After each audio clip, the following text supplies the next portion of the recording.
Large intestine. अच्छा, large intestine में जो आपने याद रखनी है ना, देखिए ओवरऑल तो ये बहुत बड़ा टॉपिक है, लेकिन आपने जो चीज़ें याद रखनी है वो बहुत लिमिटेड सी हैं। सबसे पहले तो याद रखना है कि लार्ज इंटेस्टाइन जो है ना, इसमें बेसिकली जो एब्जॉर्प्शन है वो होती है वाटर और इलेक्ट्रोलाइट्स की। और अगर कोई भी इशू होता है कि लार्ज इंटेस्टाइन की रिसेक्शन होती है या फिर कोई कॉलन की सर्जरी होती है, तो उसकी वजह से इलेक्ट्रोलाइट इम्बैलेंस हो सकता है।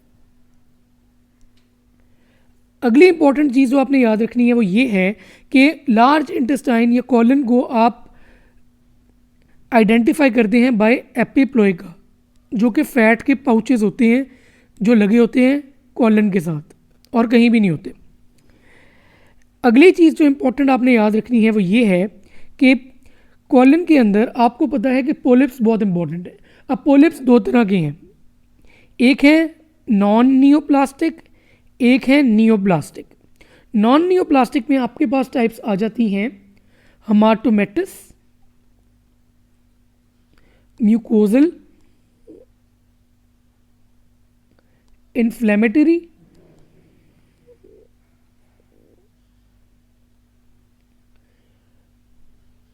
सबम्यूकोजल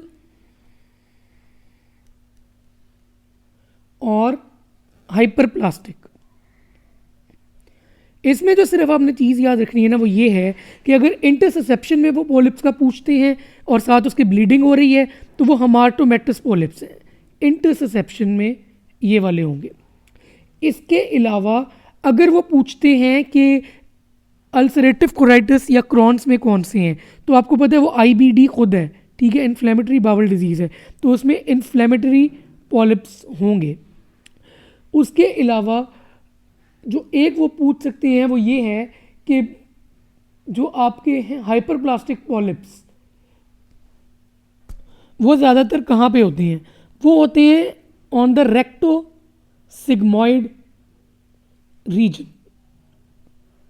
ये तो हो गया आपका ओवरऑल नॉन नियोप्लास्टिक। अब आ जाते हैं नियोप्लास्टिक। नियोप्लास्टिक है दो में डिवाइडेड, एक है आपके पास आ जाते हैं एडिनोमेटस और एक आ जाते हैं आपके पास सेरेटेड। अब एडिनोमेटस जो है पॉलिप्स, ठीक है, एडिनोमेटस पॉलिप्स जो हैं उसके आगे तीन टाइप्स होती हैं, ट्यूबुलर, विलिस एंड ट्यूबुलोविलिस, ये तीन टाइप्स हैं उसकी।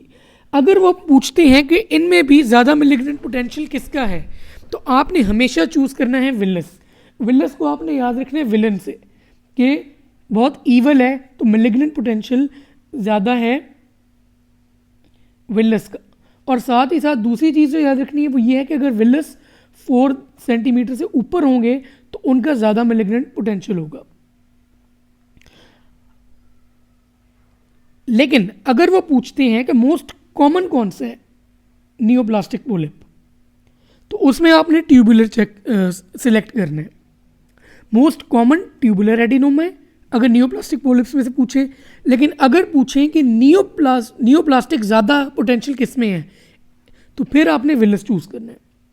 अब चलते हैं हम जो इसके सिंड्रोम्स हैं, पोलिपोसिस के सिंड्रोम्स। पोलिपोसिस के सिंड्रोम्स में जो याद करने का तरीका है वो क्या है? पहले तो आपने याद करना है फेमिलियल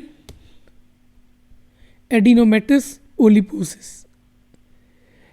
ये बेसिकली नाम से पता चल रहा है, एडिनोमेटस पोलिप है, फैमिली में रन करते हैं। ये ही दो बातें हैं जो आपने याद रखनी है, और ऑटोसोमल डोमिनेंट है, ठीक है। ये तीन इसकी इंपॉर्टेंट बातें हैं जो अगर आपको याद हैं तो आप कभी भी इसका MCQ गलत नहीं करेंगे। अब इसके आगे मज़ीद सिंड्रोम्स हैं। पहले आता है गार्डनर सिंड्रोम और फिर आता है टर्कट सिंड्रोम। अगर फेमिलियल एडिनोमेटस पोलिपोसिस है, उसके साथ CNS का ट्यूमर आ जाता है, तो उसे हम कह देते हैं टर्कट सिंड्रोम, ठीक है।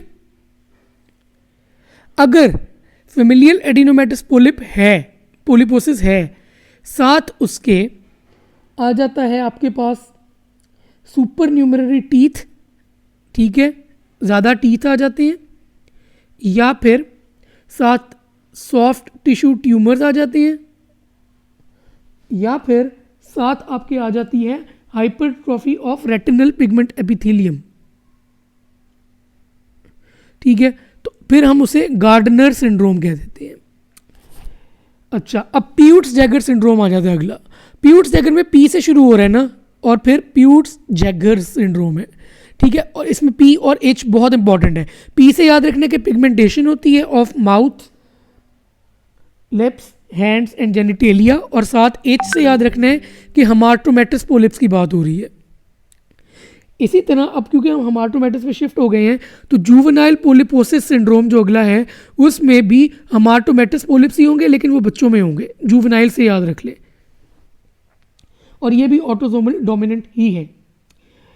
उसके बाद हम आखिरी चीज़ पे आ जाते हैं जो लिंच सिंड्रोम। लिंच सिंड्रोम में भी बेसिकली आपकी म्यूटेशंस ही होती हैं। इसमें जो इम्पॉर्टेंट चीज़ है ना जो याद रखनी, वो ये है कि इसके साथ एसोसिएटेड है एंडोमेट्रियल, ओवेरियन,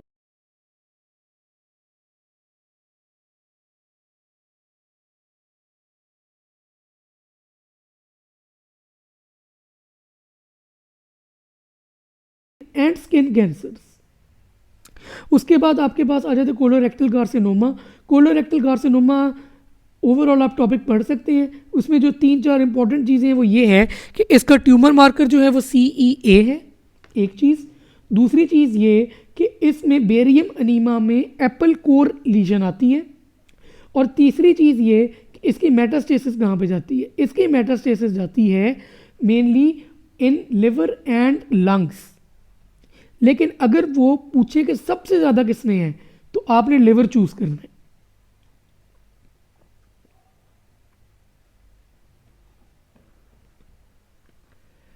बाकी ये तो आपको पता ही है कि राइट साइडेड होते हैं, लेफ्ट साइडेड होते हैं, इनके डिफरेंसेस ये बहुत ही इजी टॉपिक है। लेकिन अगर फिर भी आपको कन्फ्यूजन हो तो आप फेसबुक पेज पे पोस्ट कर सकते हैं, आपके इशू को एड्रेस कर दिया जाएगा इंशाल्लाह। एक बात और है, मॉलिक्यूलर पैथोजेनेसिस। ये AK-53 जैसे AK-47 होती है ना गन, उसी के लिहाज से याद किया हुआ है AK-53 कि पहले लॉस ऑफ APC जीन होगी, उसके बाद KRAS म्यूटेशन होगी, और उसके बाद फिर P53 का जो ट्यूमर सप्रेसर जीन है वो लूज़ हो जाएगी। उसके बाद फिर आपके पास कॉलन कैंसर बनता है। अब चलते हैं इसके MCQs की तरफ। लार्ज इंटेस्टाइन मोस्ट एक्यूरेट क्या है इसके बारे में कि caecum diameter is 9 centimetre, 10% mesentery is attach to the ascending colon and 20% is attach to the descending colon. Epiploica मैंने आपको बताया था प्रेजेंट होती है कॉलन में। एब्जॉर्प्शन वाटर इलेक्ट्रोलाइट्स की होती है कॉलन में। कॉलन का अगर रिमूवल हो जाता है, ठीक है, कोलेक्टमी हो जाती है या कॉलन सर्जरी कोई हुई है, तो उसमें फिर इलेक्ट्रोलाइट इम्बैलेंस होगा। कॉलन के अंदर अल्कलोटिक मटेरियल होता है, तो अगर फ्लूइड लॉस होता है कॉलन में से, तो मेटाबॉलिक एसिडोसिस विद हाइपोकलीमिया हो जाएगा।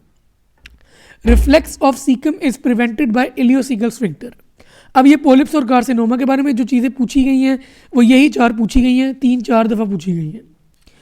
Ulcerated mass in the caecum with tubular glands. देखिए इसमें अब क्या क्या चीज़ पॉइंट कर रही है FAP की तरफ।